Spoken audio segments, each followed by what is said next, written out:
ma première question, c'est, imaginons que tu parles à une personne qui n'a jamais vu de catch ou qui n'a jamais regardé la WWE. Comment est-ce que tu lui expliquerais ton métier? Oh, c'est une bonne question. Ben, moi, je vois ça principalement comme une art, une forme de art. Puis, c'est une combinaison de le théâtre et les sports et les spectacles. Je sais pas, c'est une mixture de plein des formes de art. C'est comme un mix de plusieurs choses. C'est comme le théâtre, c'est comme les sports, c'est comme le combat. C'est un peu comme des fois la comédie, un peu de la drame. Alors, c'est vraiment quelque chose d'unique, je pense. Il y a pas un autre métier ou un autre médium artistique que je peux vraiment comparer. Je pense que c'est tellement unique. Et justement, on sait que dans ce contexte-là, tu le dis toi-même, il y a de l'acting, il y a de l'art. Tu joues un personnage, il y a cette notion de character qui est très forte dans la WWE. Jusqu'où ce personnage, c'est toi réellement? Oui, ça dépend parce que dans mon carrière, je fais ça plus que 20 ans maintenant, mais à plusieurs points, c'est plus une réflexion de le côté personnel. Comme quand, par exemple, quand j'étais comme bad guy, je fais des choses qui sont pas nécessairement des choses que j'aurais faire dans la vraie vie, mais quand même, je pense que c'est toujours un peu d'une extension de votre vraie personnalité. Puis, comme l'acting, c'est la même chose. Je pense qu'un bon acteur va pas dire comme ils vont trouver euh, eux-mêmes dans le caractère ou ils vont mettre eux-mêmes dans le caractère. Ils vont avoir plusieurs éléments de leur vraie personnalité dans le caractère. Alors, pour moi personnellement, il y a beaucoup des similarités, mais c'est quand même un caractère. Mais c'est intéressant parce que on est encore, quand je parle de comment notre métier c'est tellement unique, ça c'est une des seules professions où comme c'est difficile de séparer le caractère de le personnage Hmm. vraiment. Euh, dans ce sens-là, je le compare avec le stand-up comedy un peu. Parce que, tu sais, il y a des fois, une comédien va dire une blague, puis le monde va dire, oh, comment tu peux dire ça? Et il va répondre, c'est juste une blague, c'est le personnage que je fais sur le. C'est my act, tu sais, je fais ça Hmm. sur l'étage, c'est pas nécessairement moi. Alors, mais c'est difficile des fois à séparer, mais tu dois le séparer des fois. Justement, tu parles de cette notion-là. Toi, on sait, et d'ailleurs, c'est une prouesse. Tu arrives à être un catcheur qui est engagé dans des sujets très importants mondiaux. Euh, Est-ce que c'était important pour toi de te servir de la plateforme du catch international pour justement aussi apporter un petit peu ton aide à ce qui peut se passer dans le monde? Oui, pour moi, c'est important. Peut-être que c'est pas la même chose pour les autres. Ça, c'est vraiment quelque chose qui est subjectif. Je pense, si tu demandes quelqu'un d'autre, ils vont avoir une autre réponse. Mais pour moi, c'est vraiment difficile parce que tu vois qu'est-ce qui se passe dans le monde. Puis c'est difficile pour moi pour le séparer parce que je veux utiliser mon plateforme pour dire les choses que je pense sont très importantes pour dire. Mais je dois quand même rappeler que c'est un caractère que je joue. Et je, je peux dire beaucoup de choses sur ce sujet parce que je pensais tellement, depuis spécialement les dernières deux ans, tu vois qu'est-ce qui se passe dans comme avec Palestine et tout ça. C'est sûr que moi, j'ai mes opinions, puis je pense que le monde peut deviner c'est quoi mon opinion, mais quand même, je dois demander moi-même c'est quoi l'importance, c'est quoi mon significance ici. Dans le sens, je pense que le monde utilise la catch pour une escape. Hmm. Et je sais pas, le rôle, ça c'est vraiment une question côté philosophie. Je sais pas c'est quoi exactement le rôle d'un entertainer des fois. Tu sais, est-ce que c'est pour aider le monde d'oublier les sujets importants des fois, pour être capable de juste pas penser de ça, pas penser de la tristesse dans le monde, puis juste regarder du catch et être content. Dans le sens, je vois ça. Et dans l'autre sens, c'est comme tu as dit, tu, tu sens comme tu as une responsabilité, tu as une plateforme, puis tu dois l'utiliser. Alors, c'est vraiment un combat internal que j'ai avec moi-même les dernières quelques années, plusieurs années vraiment, mais les dernières quelques années spécifiquement, mais c'est pas c'est pas, il n'y a pas une réponse exacte pour cette question. C'est vraiment difficile pour moi personnellement pour naviguer et trouver le medium, le happy middle, comme on dit en anglais. Mm.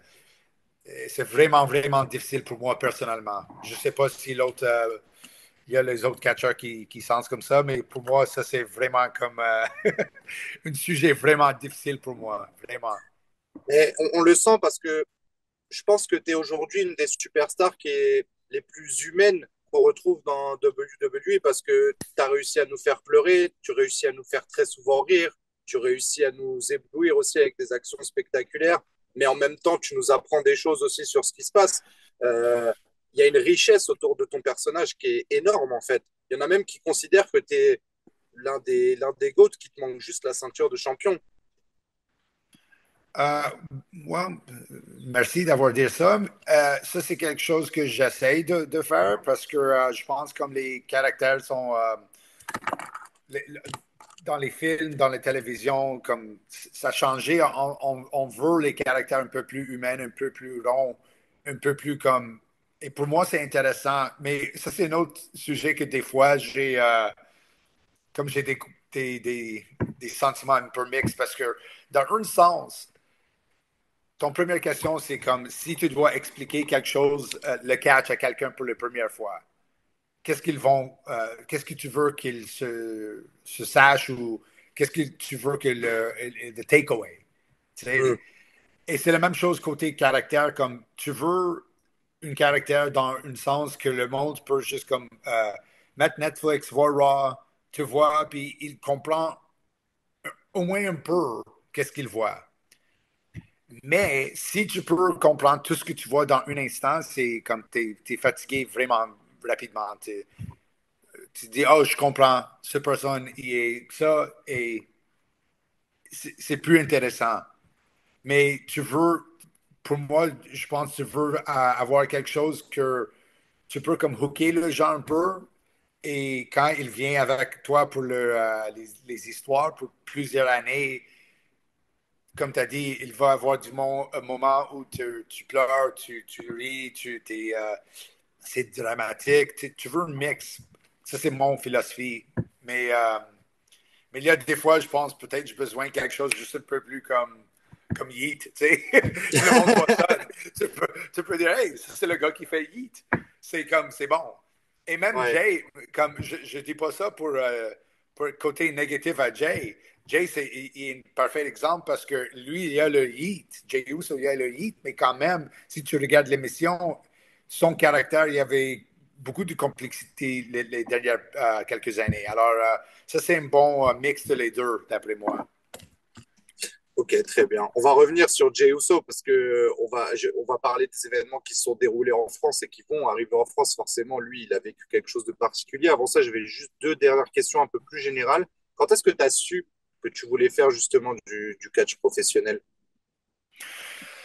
J'étais toujours, depuis mon enfance, c'était toujours là, mais c'est intéressant parce que j'entends des autres entrevues avec des autres catcheurs, puis ils disent, oh, je voulais faire ça quand j'étais jeune, je voulais que ça, c'était mon carrière, mais pour moi, quand j'étais jeune, j'ai pas vraiment compris le concept que c'est une job, c'est un métier, c'est quelque chose que tu peux faire d'argent avec.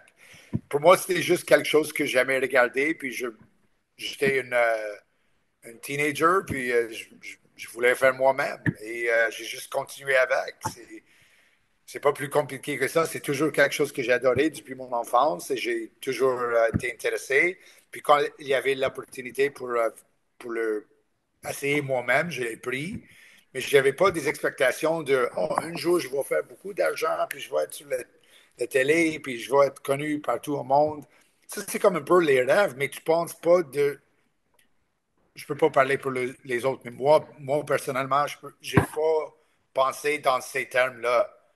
C'est juste quelque chose que je le fais pour le faire, tu sais. Hmm. Et t'es allé jusqu'au bout de la chose, du coup. Selon toi, c'est quoi là où les choses qu'il y a certaines personnes qui ne comprennent pas à propos du catch, que ceux qui ne sont pas fans de catch ne comprennent pas sur le catch, selon toi?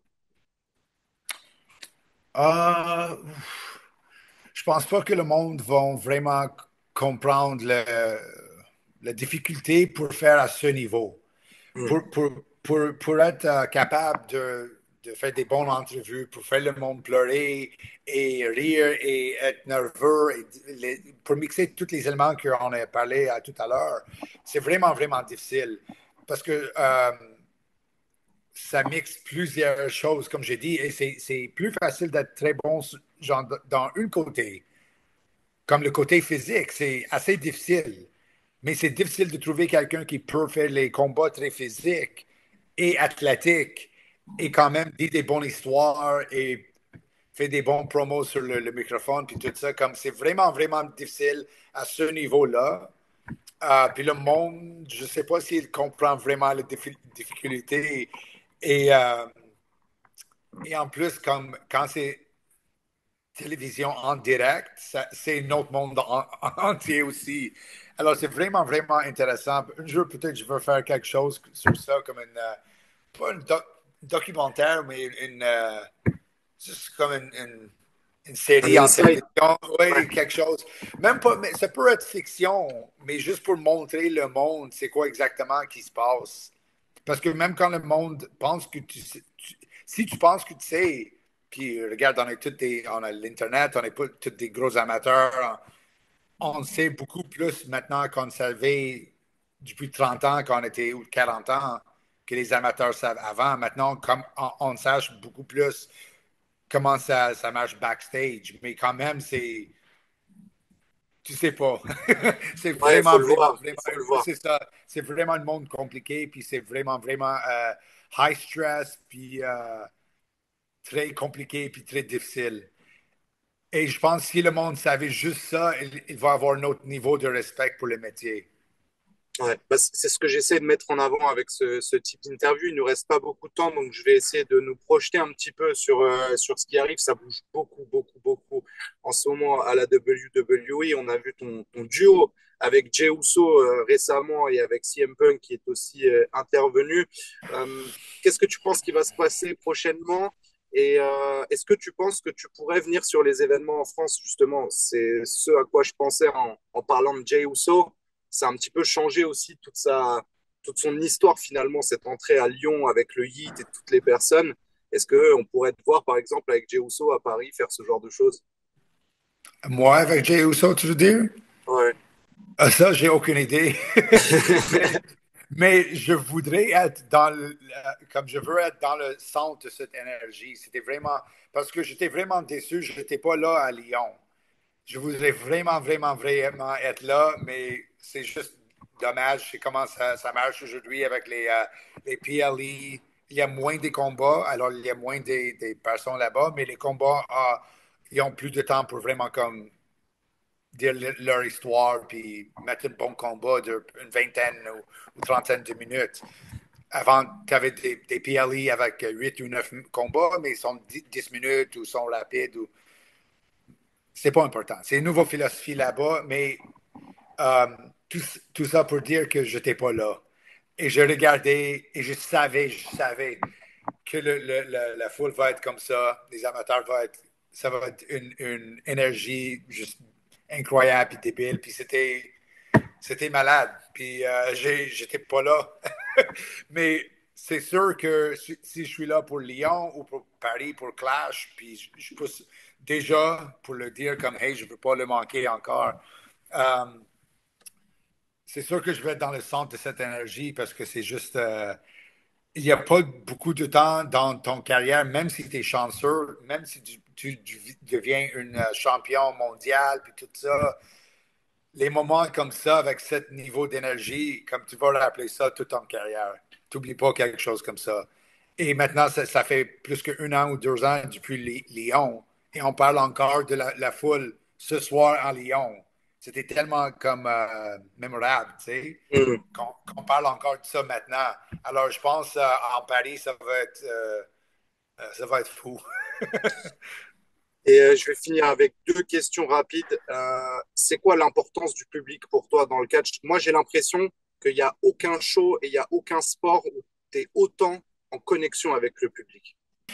Oui, mais ça, c'est encore pour revenir à mon point avant, que c'est tellement un métier unique puis un monde unique. C'est comme, il n'y a pas un autre sport vraiment, parce que c'est quand même un sport, qu'est-ce qu'on fait, mais c'est aussi du théâtre puis tout ça. Mais même dans le monde du théâtre et les sports, la foule ne va pas changer les événements qui se passent. Tu sais. Hmm. Ça, c'est tellement unique que ça, comme je veux utiliser le monde du stand-up comedy un peu, mais ça, c'est une des seules choses où il y a un côté comme interactif qui peut changer quelque chose. Quelqu'un dans la foule peut dire quelque chose, puis le comédien peut peut-être répondre ou quelque chose comme ça. Mais pour nous, c'est une autre expérience complètement parce que notre job, c'est pour prendre les émotions puis pour avoir les réponses comme ça.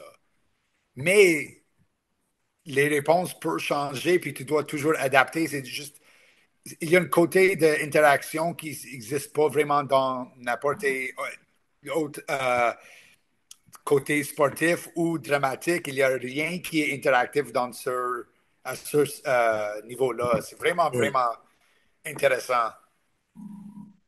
Et la dernière question, c'est, voilà, on sait, comme je te l'ai déjà dit, il va y avoir euh, une série de trois événements en France de suite cet été. Le public français, il est très, comment dire, très extrême, entre guillemets. Il y a des super fans qui, justement, à Lyon, ont mis une ambiance mondialement reconnue. Et il y a des gens, ils n'ont jamais entendu parler de catch, ils connaissent rien, rien, rien. Qu'est-ce que tu pourrais dire aux personnes qui connaissent rien pour qu'ils viennent voir un petit peu ce qui va se passer en France cet été? Ah, ouf. Tu dois juste. Il n'y a aucune possibilité, d'après moi, que tu peux aller puis pas être comme wrapped up dans l'énergie. C'est impossible. C'est impossible. Tu peux avoir une cœur noire, rien te bouge. Je m'en fous. Quand tu viens à un show comme ça, avec une foule comme ça, qui est à Paris ou à Lyon, ou une foule française qui sont tellement passionnés comme ça, c'est impossible. Tu vois. Puis, même, ça, c'est juste la foule. Qu'est-ce qu'on fait? Il va y avoir toujours quelque chose qui va avoir une réponse. Si c'est le côté athlétique ou dramatique ou comique ou quelque chose, il y a toujours quelque chose pour quelqu'un. Comme je comprends le catch, c'est une concept intéressante si tu n'as jamais vu ça, mais si tu vas à une show, spécialement avec une foule comme qu'est-ce qu'on va avoir à Paris ou Lyon, c'est vraiment impossible que tu ne vas pas avoir un bon temps. C'est impossible. Hmm. Ouais, moi aussi, je suis Alors, d'accord avec toi. viens, viens voir toi-même. Moi, je pense que c'est. Non, J'ai regardé beaucoup de sports à travers le monde et j'ai jamais vu un sport ou un show dans lequel le public et l'ambiance. En fait, quand je regarde la télé, j'ai envie d'y être. J'ai envie d'être dans c'est la ça. salle. J'ai envie de vivre les choses. Et même moi, j'ai senti comme ça. Même moi qui fais ça 22 ans ou 23 ans, j'ai senti comme ça quand j'ai regardé le show à Lyon. Je dis, ah, je veux être là. Tu sais, mais pour moi, je veux être dans le centre de ça, mais quand même, tu veux être. You want to be part of it, dans un sens ou un autre, tu sais. Puis, ah, je pense une autre chose de dire, juste très rapidement, aussi, côté comme français, le culture français, pas juste les amateurs de catch français, mais je pense que les Français, ils ont une réputation d'être comme artistique et c'est philosophie puis des choses comme ça. Alors, je pense que l'appréciation avec spécifiquement les amateurs français, c'est un peu même un autre niveau parce que même s'ils ont la capacité de venir et comme oublier le monde et juste avoir beaucoup de fun comme c'est un jeu de football ou quelque chose comme ça, il y a aussi le côté culturel où comme ça, ils ont une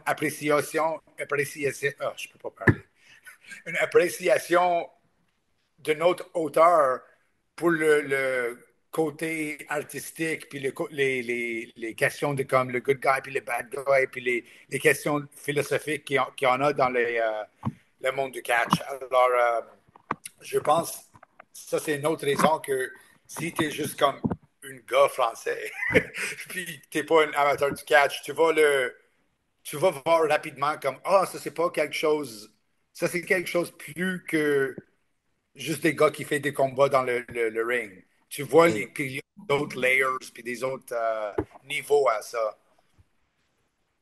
Ça, Ok, c'est une des bon. raisons que j'adore faire mes performances en France. Ouais, bah écoute, moi j'espère en tout cas qu'on te verra en France cet été. Merci beaucoup en tout cas d'avoir pris le temps de répondre à nos questions. C'était un vrai plaisir et j'espère que ça permettra à plus de Français de s'intéresser un petit peu à ce qui se passe. En plus, il y a de beaux événements qui arrivent ce week-end, etc. Ça bouge beaucoup et merci en tout cas Samy d'avoir pris le temps de répondre à nos questions. J'espère, merci bien.